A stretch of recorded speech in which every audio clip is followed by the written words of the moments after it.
Welcome back यारो। तुम्हारे कहने पर आज हम फिर से ले आए हैं पोकेमॉन सीजन 17 यानी कि पोकेमॉन एक्स एंड वाई के एपिसोड्स। तो आज भी हम लोग 3 एपिसोड्स के बारे में बात करेंगे, एपिसोड नंबर 22, 23 और 24 के बारे में। वीडियो बहुत ज्यादा खास होने वाली है, एस को नया जिम बैच मिलने वाला है। तो चलो बिना टाइम वेस्ट के वीडियो को स्टार्ट करते हैं। इस एपिसोड की शुरुआत में हमारे हीरोज एमरेट शहर में पहुंच जाते हैं। सरीना हमारे हीरोज से बोलती है चलो एमरेट एक्वेरियम चले, और एमरेट एक्वेरियम के बारे में बहुत सारी अच्छी चीजें हमारे हीरोज को बताती है। तो हमारे हीरोज भी एमरेट एक्वेरियम जाने के लिए तैयार हो जाते हैं। तो जिसे नहीं पता, मैं एमरेट एक्वेरियम का मतलब समझा दूं। यहाँ बहुत सारे वाटर टाइप पोकेमॉन्स होते हैं, खासकर जो फिश पोकेमॉन्स हैं जो सिर्फ पानी में रहना चाहते हैं, वो यहाँ बहुत सारे हैं। उन्हें देखने लोग आया करते हैं इस शहर में। तो बस इसी एक्वेरियम में हमारे हीरोज भी पहुंच जाते हैं। उन्हें बहुत सारे वाटर टाइप पोकेमॉन्स मिलते हैं। बहुत सारे वाटर टाइप पोकेमॉन्स देखने के बाद हमारे हीरोज एक मैजिकाफ वाले एक्वेरियम में जाते हैं। वहाँ बहुत सारे मैजिकाफ होते हैं। हमारे हीरोज मैजिकाफ के बारे में एक दूसरे से बातें कर रहे होते हैं। उसी समय वहाँ एक आदमी आ जाता है। वो आदमी हमारे हीरोज को एक गोल्डन मैजिकाफ के बारे में बताता है और कहता है कि यहाँ एक कहानी प्रसिद्ध है जिसमें कहा जाता है कि यहाँ गोल्डन मैजिकाफ यानी कि सोने के रंग का मैजिकाफ भी पाया जाता है। हमारे हीरोज उस गोल्डन मैजिकाफ के बारे में सुनकर बहुत ज्यादा खुश हो जाते हैं और उस आदमी से गोल्डन मैजिकाफ के बारे में और भी बहुत सारी बातें पूछने लगते हैं।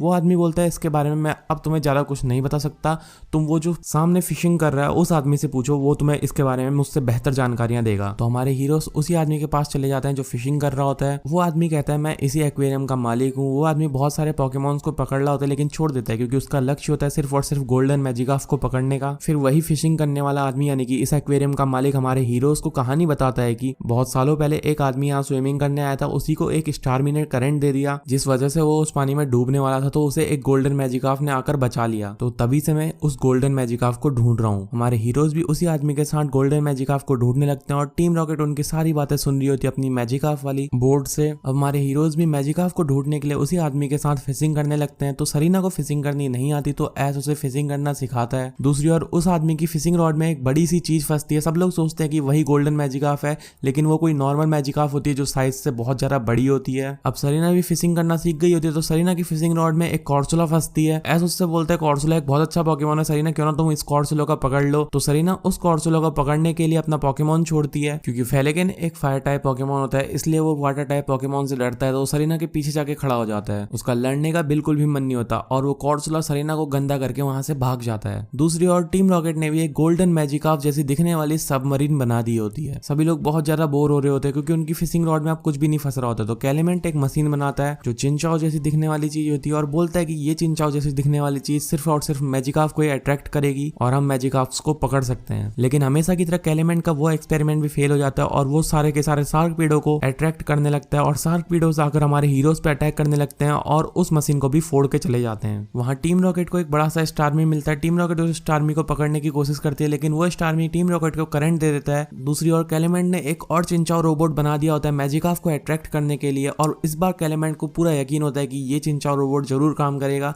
और कैलेमेंट जैसे ही उस चिंचाओ रोबोट को पानी में छोड़ता है तो हमारे सारे हीरोज के फिशिंग रॉड में एक बड़ी सी चीज फंसने लगती है। सब लोग सोचते हैं ये गोल्डन मैजिकाफ है, चिंचाओ रोबो काम कर गया। तो जैसे ही सभी लोग अपनी अपनी फिशिंग रॉड पे जोर लगाकर उसे खींचने लगते हैं तो वो ऊपर आ जाता है और वो टीम रॉकेट की सबमरीन होती है। क्योंकि टीम रॉकेट ने गोल्डन कलर करवा दिया था अपनी सबमरीन में तो वो बिल्कुल गोल्डन मैजिकाफ की तरह लग रही थी। हमारे हीरोज बहुत ज्यादा खुश हो जाते हैं कि उन्होंने गोल्डन मैजिकाफ पकड़ ली। लेकिन सबमरीन जिसे हमारे हीरोज गोल्डन मैजिकाफ समझ रहे थे उसके अंदर से टीम रॉकेट निकलती है और हमारे हीरोज के ऊपर अटैक करने लगती है। लेकिन उस बूढ़े आदमी या क्राउंचर और वो बूढ़ा आदमी टीम रॉकेट को अकेले ही हरा देता है। टीम रॉकेट भी चली जाती है। अब सभी लोग फिशिंग करते करते बहुत ज्यादा थक जाते हैं और शाम हो जाती है। सभी लोग घर जाने की सोच रहे होते हैं। उसी समय समंदर के अंदर से निकलती है गोल्डन मैजिकाफ। सभी लोग बहुत ज्यादा चौंक जाते हैं। वो बूढ़ा आदमी बोलता है देखा मैंने कहा था ना गोल्डन मैजिकाफ है। एस बॉनी कैलेमेंट वो बूढ़ा आदमी बहुत ज्यादा खुश हो जाता है। उस बूढ़े आदमी का भी मैजिकाफ को देखने का सपना पूरा हो जाता है और वो बूढ़ा आदमी बोलता है कि अगली बार जब तुम लोग मुझसे मिलोगे तब तक मैंने गोल्डन मैजिकाफ पकड़ ली होगी।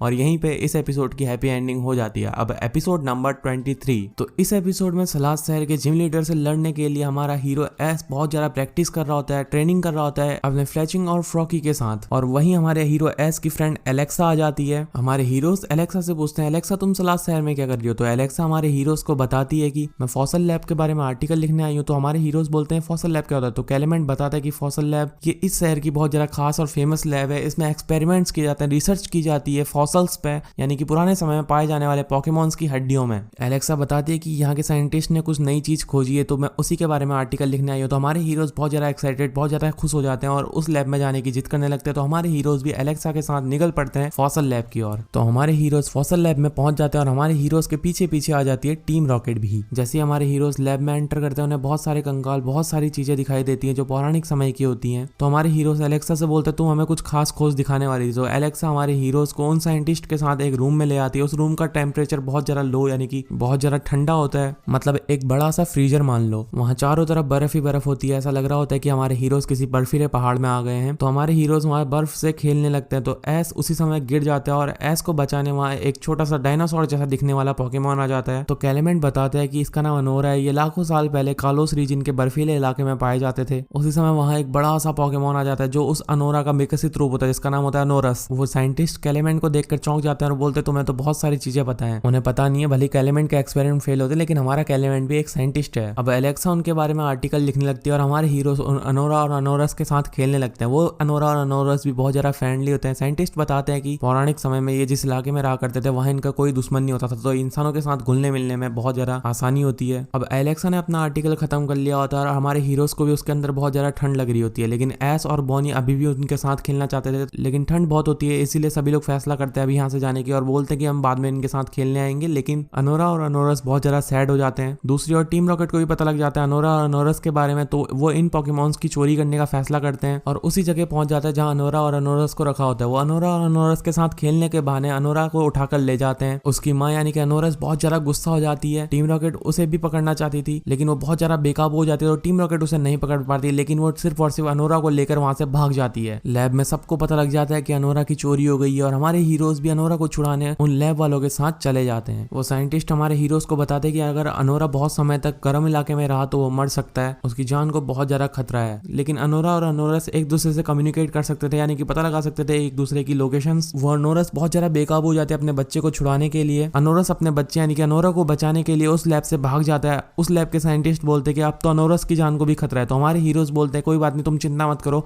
हम अनोरस के साथ जाएंगे और अनोरा को छुड़ाकर जरूर लाएंगे। तो एलेक्सा और हमारे हीरोज निकल पड़ते हैं अनोरा और अनोरस को बचाने। अनोरा की तबियत टीम रॉकेट की वैन में बहुत ज्यादा खराब होने लगती है, तो अनोरा और अनोरस एक दूसरे से कम्युनिकेशन नहीं कर पाते। अब हमारे हीरोज भी चिंता में आ जाते हैं कि अनोरा को अब कैसे ढूंढा जाए। वहाँ टीम रॉकेट की वैन में अनोरा अपने अंदर से बहुत ज्यादा ठंड छोड़ रहा होता है ताकि वो ठंडा रह सके। तो टीम रॉकेट का टायर पंचर हो जाता है और टीम रॉकेट टायर पंचर जोड़ने के लिए एक जगह पर रुक जाती है। दूसरी ओर अपने बच्चे को बचाने के लिए अनोरस बहुत ज्यादा तेज तेज से रोने लगता है और अनोरस की आवाज सुनकर अनोरा आखिरी बार उसे अपना सिग्नल भेजता है और हमारे हीरोज को फाइनल लोकेशन पता लग जाती है अनोरस की। तो हमारे हीरोज बचाने चले जाते हैं अनोरा को। अनोरा की तबियत बहुत ज्यादा खराब हो जाती है, अनोरा मरने वाला होता है। उसी समय हमारे हीरोज पहुंच जाते हैं वहां पे जहाँ पे अनोरा होता है। टीम रॉकेट को हमारे हीरोज देख लेते हैं और टीम रॉकेट को हमारे हीरो अनोरस के साथ मिलकर भगा देते हैं। अब अनोरा की तबियत बहुत ज्यादा खराब हो चुकी होती है, तो अनोरस अपने शरीर से बहुत ज्यादा ठंड छोड़ने लगता है और अनोरा को बचा लेता है। अनोरा और अनोरस को फाइनली लैब में वापस छोड़ दिया जाता है। एलेक्सा अपना आर्टिकल लिख देती है, हमारे हीरोज नए पोकेमॉन्स के बारे में जानते हैं और यहीं पे ये एपिसोड खत्म हो जाता है। अब एपिसोड नंबर 24। फाइनली इतने दिनों बाद हमारे हीरो सलाह शहर पहुंच जाते हैं और एस अपने अगले जिम बैच के लिए तैयार होता है। इस शहर का जिम चट्टान के बहुत ही ज्यादा ऊपर, बहुत ही ज्यादा खूबसूरत और सारे जिमों से बहुत ज्यादा अलग होता है। तो एस जब जिम में एंटर करता है तो ग्रैंट यानी कि वही जिम लीडर पहाड़ चढ़ रहा होता है अपने जिम तक पहुंचने के लिए। वो जिम लीडर एस से बोलता है अगर तुम्हें मुझसे मुकाबला करना है तो ये पहाड़ चढ़ के दिखाओ जैसे मैं चल रहा हूँ। नहीं, अगर तुम नहीं चढ़ पा रहे तो कोई बात नहीं, लिफ्ट लगी है, तुम लिफ्ट से भी आ सकते हो। एस बोलता है नहीं, अब तो मैं तुम्हें पहाड़ चढ़ के दिखाऊंगा। तो एस भी उसके साथ पहाड़ चढ़ना शुरू कर देता है और सरीना, कैलेमेंट और बॉनी आ जाते हैं लिफ्ट से। ग्रैंट बड़ी आसानी से पहाड़ चढ़ रहा होता है जबकि एस के लिए पहाड़ चढ़ना थोड़ा सा मुश्किल हो रहा होता है। कई बार एस गिरता है, कई बार लड़खड़ाता है, लेकिन फाइनली एस उस पहाड़ को पार कर जाता है और जिम तक पहुंच जाता है। ग्रैंट एस से बोलते तुम पहाड़ चढ़ते समय क्या सोच रहे थे? एस बोलता है कुछ नहीं, मैं कुछ भी नहीं सोच रहा था, मैं ऐसे ही चढ़ता जा रहा था। ग्रैंट बोलता है कुछ तो सोच रहे हो, जिम बैच जीतने के बारे में या मेरे बारे में, या मुझसे कॉम्पिटिशन करने के बारे में? एस बोलता है नहीं, मैं कुछ भी नहीं सोच रहा था, हाँ लेकिन पहाड़ चढ़ने से पहले मैंने सोचा था कि अब मैं तुम्हें हराऊंगा, लेकिन पहाड़ चढ़ते समय मैं कुछ भी चीज नहीं सोच रहा था। ग्रैंट बोलता है बहुत खूब, तुम बहुत बेहतर हो, तुम्हारा दिमाग बिल्कुल एकाग्र और शांत है। ग्रैंट एस को देख के बहुत ज्यादा खुश हो जाता है। कैलेमेंट जिम लीडर से बोलता है ऐसा तो कोई जिम का रूल मैंने पढ़ा नहीं, लेकिन तुम ऐसे ट्रेनर्स को जिम में पहाड़ चढ़ने के लिए क्यों बोलते हो? तो वो जिम लीडर बोलता है मैं कोई मजबूर नहीं करता, अगर तुम्हारी मर्जी है तुम पहाड़ चढ़ो। ये मैं इसीलिए करता हूँ क्योंकि कोई भी ट्रेनर अगर मुझसे पोकेमॉन बैटल करना चाहता है तो मैं चाहता हूँ कि उसका दिमाग बिल्कुल शांत हो, और एक शांत दिमाग वाला सच्चे दिल वाला पोकेमॉन ट्रेनर ही अच्छा पोकेमॉन ट्रेनर होता है। और फाइनली एस और ग्रैंट की बैटल स्टार्ट हो जाती है। उस जिम का बहुत अनोखा नियम होता है कि जिम लीडर सिर्फ 2 पोकेमॉन यूज करेगा और ट्रेनर चाहे जितने पोकेमॉन यूज कर ले। ग्रैंट चुनता है ऑनिक्स को और हमारा हीरो एस चुनता है अपने फ्रॉकी को।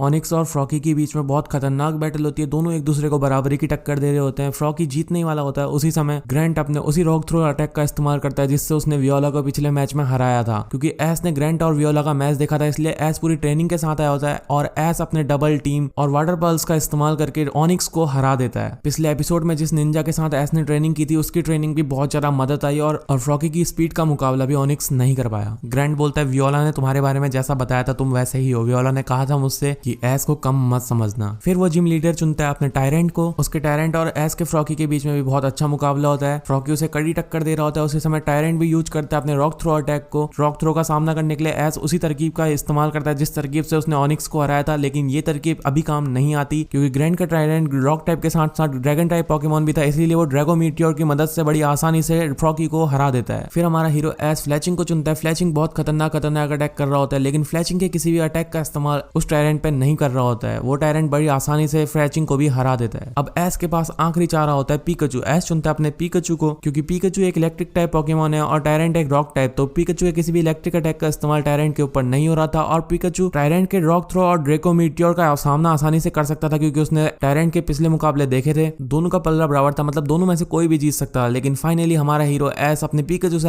टायरेंट को कमजोर कर देता है और अपना बहुत खतरनाक इलेक्ट्रिक अटैक का इस्तेमाल करता है और टायरेंट वहीं पे हार जाता है। टायरेंट चौक जाता है। रॉक टाइप के ऊपर इलेक्ट्रिक टाइप अटैक इतना हावी तो नहीं होना था, लेकिन एस के पिकाचू का इलेक्ट्रिक टाइप अटैक बहुत ज्यादा खतरनाक था। पिकाचू ने उसे बहुत खतरनाक थंडरबोल्ट दिया था। फाइनली एस ये जिम मैच जीत जाता है और एस को मिल जाता है उसका दूसरा बैच। ग्रैंट बोलता है तुम्हारे सोचने की तकनीक बहुत ज्यादा मजेदार है, तुम्हारे अटैक्स बहुत ज्यादा हावी और तुम्हारे पिकाचू का तो कोई जवाब नहीं। एस बोलता है सिर्फ पिकाचू नहीं, मेरे बाकी पॉकीमॉन्स ने भी अपनी पूरी मदद की और मुझे ये जिम बैच मेरे सारे पॉकीमॉन्स की मदद से मिला है। अब ग्रैंट और भी ज्यादा खुश हो जाता है एस से और एस से बोलता है हम अगली बार बैटल सेटों में और मुकाबला करेंगे। और यहीं पे इस एपिसोड की हैप्पी एंडिंग हो जाती है। तो आई होप कि यार तुम लोगों को ये सारे एपिसोड्स पसंद आए होंगे। पसंद आए तो वीडियो को लाइक करके चैनल को सब्सक्राइब कर दो और पिछले एपिसोड्स अगर तुम लोगों ने नहीं देखे हैं तो वो तुम लोगों को प्लेलिस्ट में मिल जाएंगे। प्लेलिस्ट का लिंक मैं डिस्क्रिप्शन बॉक्स में भी दे दूंगा। तो बस मिलते हैं अगली वीडियो में, तब तक के लिए गुड बाय।